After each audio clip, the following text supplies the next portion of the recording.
Here's how you use your natal chart to get that money. If you follow me on TikTok, you know there's no less than 4 houses that you want to work with. I went through this method in, I want to say, one of my most viral videos. If you work with me in person one-on-one, you know that there's no less than 6 houses that you should work with. But for the purposes of this video, we're going to focus on 1 so that we can get through what it looks like in all of the signs, okay? And if you want me to go through the other 3 houses that I think are super important, we can do that too later. Drop that in the comments below. Also, this is going to be a very low tech, low production video. I'm holding it in my hand, so it might be a little shaky.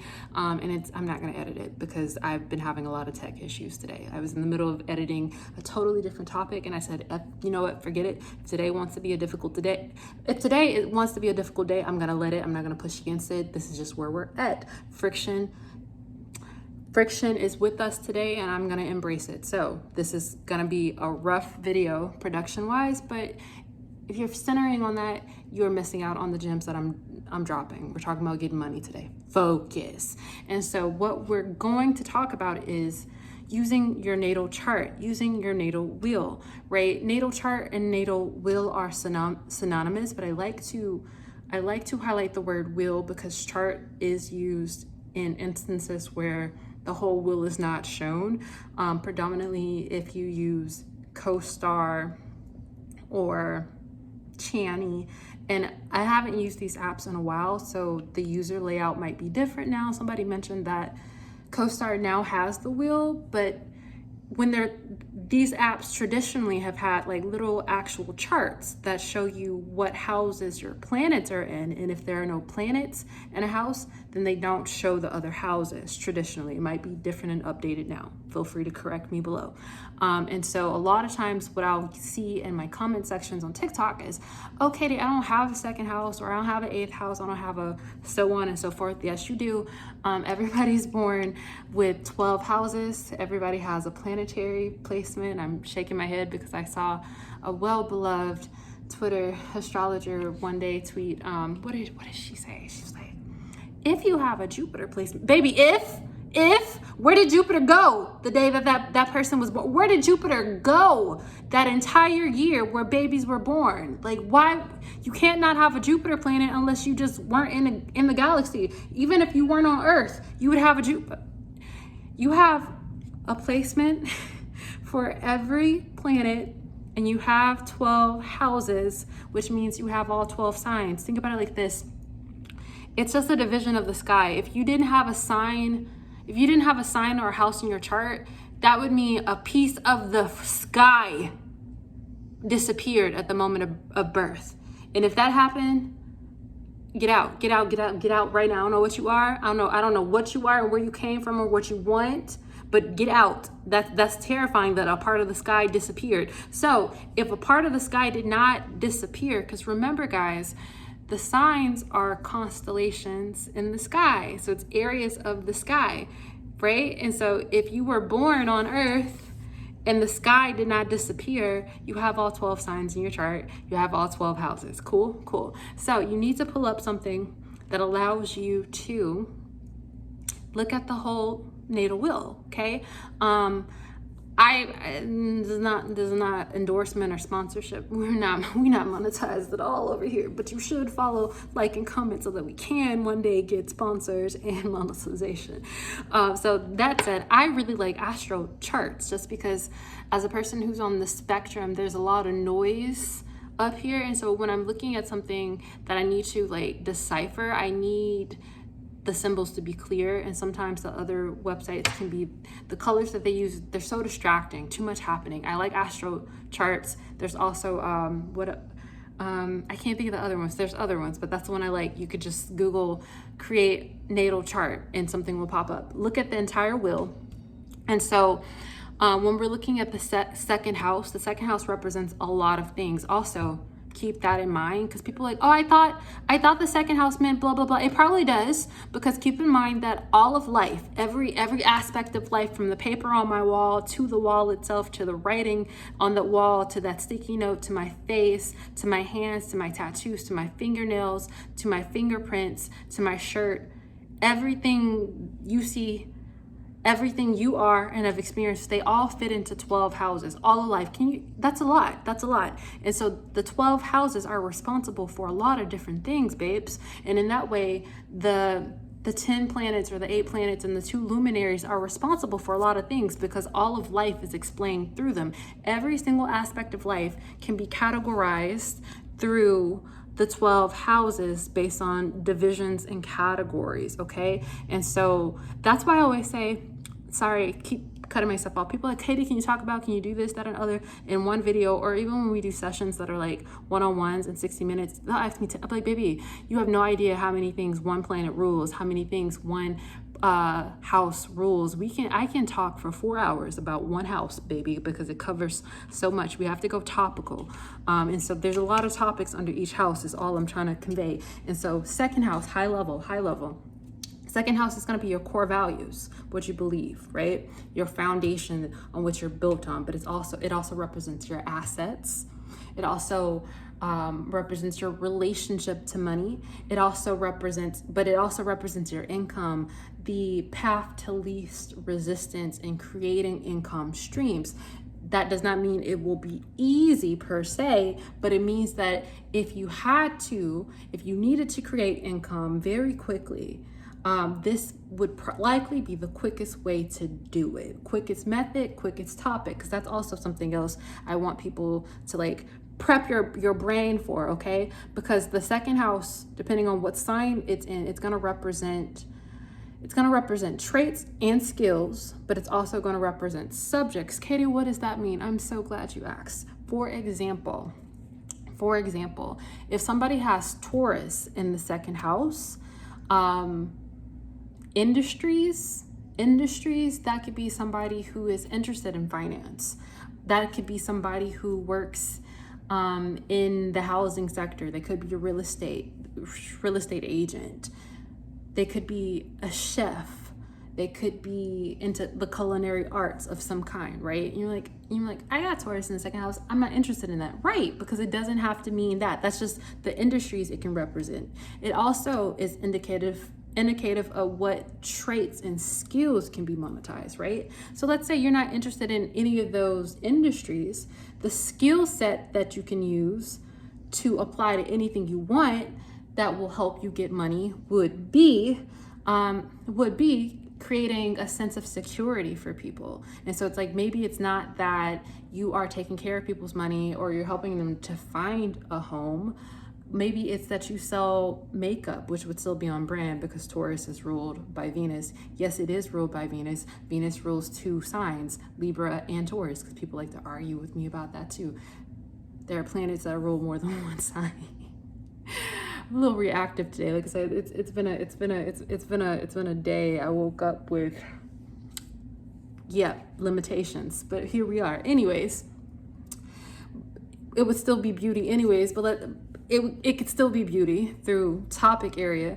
But let's say you sell beauty. It's saying the way that you would market this, you need to make people feel at home in their bodies. And so that would be your strategies, right?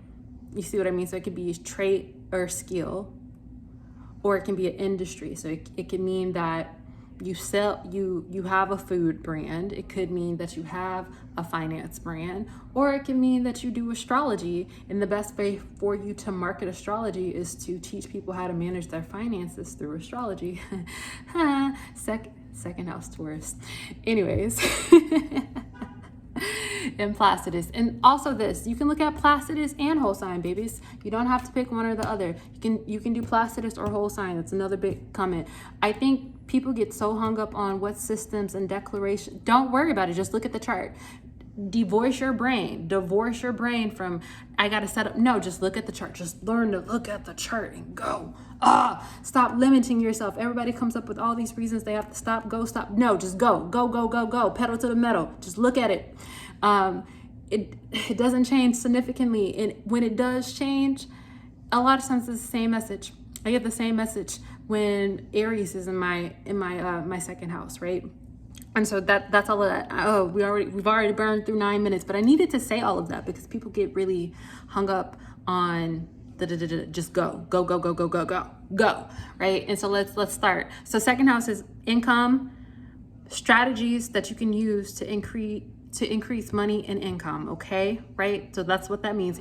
So I'm going to give you a skill and trait for each sign that is ruling this house. I'm going to say in this house, but it's just the sign that rules it, right? I'm going to give you a trait. I'm going to give you a trait and an industry. And you know, like, drop in the comments below if you're having trouble connecting it, the dots. We can talk about it in the comments below. I love talking with y'all in the comments. Let's go. Let's do it. Let's build a community. But do, like, be thoughtful. All the time, interpretations require you to be able to take what is given and connect it to your own personal experiences, because without me knowing you personally, I can't do that part for you. Okay, Aries in the second house. Aries is innovation. Aries is passion. It's about getting things started. It's about being a leader. It's about pushing things forward. So this is an entrepreneur. This is an athlete of some kind. This is somebody who innovates in a field. They start something new. They're a trailblazer. They're a leader of some kind, or they bring passion and energy and speed to whatever they are selling. Taurus in the house, we talked about a little bit. Taurus rules the throat and by proxy the voice. So this can be a singer, this can be a speaker, or this can be somebody who likes to eat, somebody who likes to talk about food in restaurants. Maybe they work in the field, the culinary arts. They could be into gardening, nurturing. They could be into real estate, finances, those are the areas, or their business, whatever they do. Or it could also be beauty and luxury and style. But it could also mean that whatever they are selling, they bring luxury to it. It could mean they bring a sense of nurturing to it, right? This could totally just be somebody, especially with Pisces in the first house. This can totally be like a spiritual healer. So you're healing and offering nurturing to the soul, right? And so, like, it's a skill or it's an industry. Gemini in the second house. Gemini rules over communication, speaking, writing, any type of communication. This could, especially if it's broadcast. Sorry, I didn't write any notes for this. I just started recording, so I'm like off the dome in interpretations. Work with me here. So it's communication, it's writing, broadcasting things out, publishing things. Even if you're not a writer, it could mean that whatever business that you are putting forth, that you want to have communication at the core in the center. So again, let's use the beauty. For example, let's say, oh no, I'm not a journalist, or I'm not a blogger, or I'm not a podcaster or an author. I want to sell beauty products. Yeah, so the way you would go about doing that is to center the messages that the beauty brand puts out into the world, because your strength is communication. Gemini in the second house. People are sending you money because they like the way you communicate, the ideas. Mercury, Gemini, it's ideas and intellect, not just communication. People get really hung up on the communicating part, but it's also intellect and thoughts. Cool. Cancer.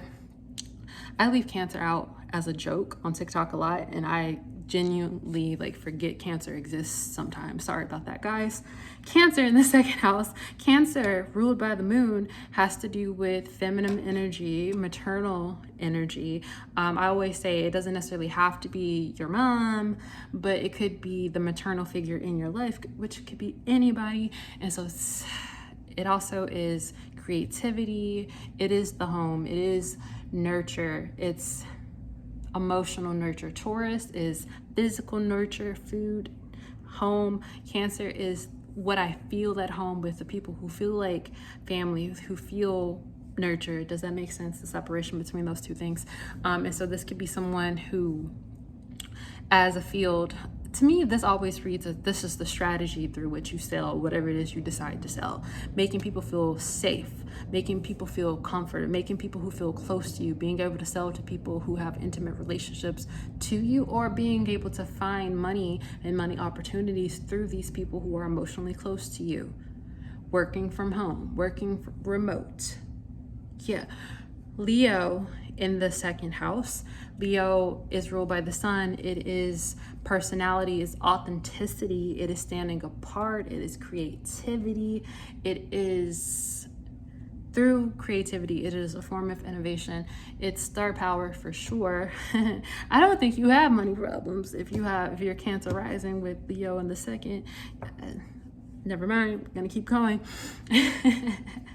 have astro tangents for days. Leo in this house is somebody who could make a lot of money through fashion and identity, not in like the tourist way, but fashion and identity, because there's always something distinct and interesting and unique and authentic about wherever Leo is landing. And so Leo in the second house means there's something, this person gets money through their distinct sense of self, whether it's the way, and it can go anywhere. Like what is anyway, it can be the way you dress, it can be the way you speak, it can be the way you walk across the room. It's just people want to give you money because you are distinct. Star power, star energy, and it definitely can relate to I'm in the performing arts of some kind. Okay, 6, Virgo. All the signs have numbers, by the way, and so the way I get through like readings like this really quickly is to just like call them by numbers. 6, Virgo. Virgo is all about analyzation, organization to a degree, putting things together, making sense of things. If you have Virgo in the second house, I feel like consulting is consulting is gonna be the easiest things for you to do. Wherever your area of expertise lies, people want to pay you to do that, not only because like you know how to put the pieces together for them, but because you are flashy in appearance, because you have a Leo rising in whole sign. And so people are drawn to you, and you seem distinct and you seem like an authority figure because Leo is on your ascendant. And so boom, they're like, oh, can you teach us something about how to be like you? Because that's Leo energy. You're like, yes, I can, because Virgo is in my second house. And so giving you advice is what I can do, because also Virgo is ruled by Mercury, communication, intellect, knowledge being shared. It's actually the internal expression of Gemini to a degree, because it's all up here, which is why Virgo, the hallmark of Virgo is indecision, overthinking, and anxiety, because it's internalized. Gemini goes out, is a chatty Cathy. Virgo is talking to itself up here. And so what you want to do is take that power of analyzation, put it down on paper, start a consulting business, write a book, something, and use that star power to monetize the fact that you are brilliant at putting things together. Ashe and Amen. This is also true of Virgo suns and moons. But right now we're talking about the houses. Second house in Libra. Second house in Libra. Libra is ruled by Venus, right? And so charm, aesthetic, being likable. If people like you, they'll give you money, period. People in this field do really well. Like I have a patron who they have a significant Libra placement. I can't remember if it's 2nd, 10th. Jessica, if you see this, you can comment below. But they have a bridal business, and it's pretty successful. They do pretty well. Obama follows them, you know what I'm saying? And so like the point that I was making with that 7th, because Libra Venus, it rules marriages and partnerships. So like these people do well in fields that have to do, also rules party, talking over myself. This should have had edits. I'm so sorry. Hang in there, please. Libra rules over parties, socializations, gatherings, unions, partnerships, contracts, legal things, law, justice, and so, which is so many fields. So those are all fields, but they're also ways that you can tackle making money. Maybe you're like, I'm not interested in any of that. I'm a singer, I'm a songwriter, or I'm a storyteller of some kind, but you have Libra in the second house. Talking about your relationship experiences will likely bring you more income because that is what people want to monetize in you, right? And my phone's gonna cut off in a second, so I have to stop and charge. But if in the time that I post this and get my phone back together, and it takes like half a day for it to charge. People want we'll do the, I promise we will do the second half of the Zodiac. I'm not gonna leave you hanging this time. If you don't crucify me for the low tech, low production level of this, because we're hitting 20, and I just know, like, yeah, I don't want it to cut off in the middle of a sign. So drop your questions below. Aries through Libra, Scorpio through Pisces people. Show me love below. Let me know that you're here and ready for the next video. Subscribe so that it shows up on your home page. Let's get these numbers up. Let's get monetized. And check and follow me on Twitter Instagram, and TikTok. Let's stay connected, okay? Love you. I'm gonna write out the second half. I'm gonna use this time to write out the second half of the Zodiac, but I hope that's helpful so far, because also keep in mind, you can apply these things to your sun and moon, but we're taking a deep analysis of the natal chart, and the second house is the money house, okay? But within your sun and your moon, it would also give you an idea of like skills and traits that you might naturally have, okay? Love you, bye.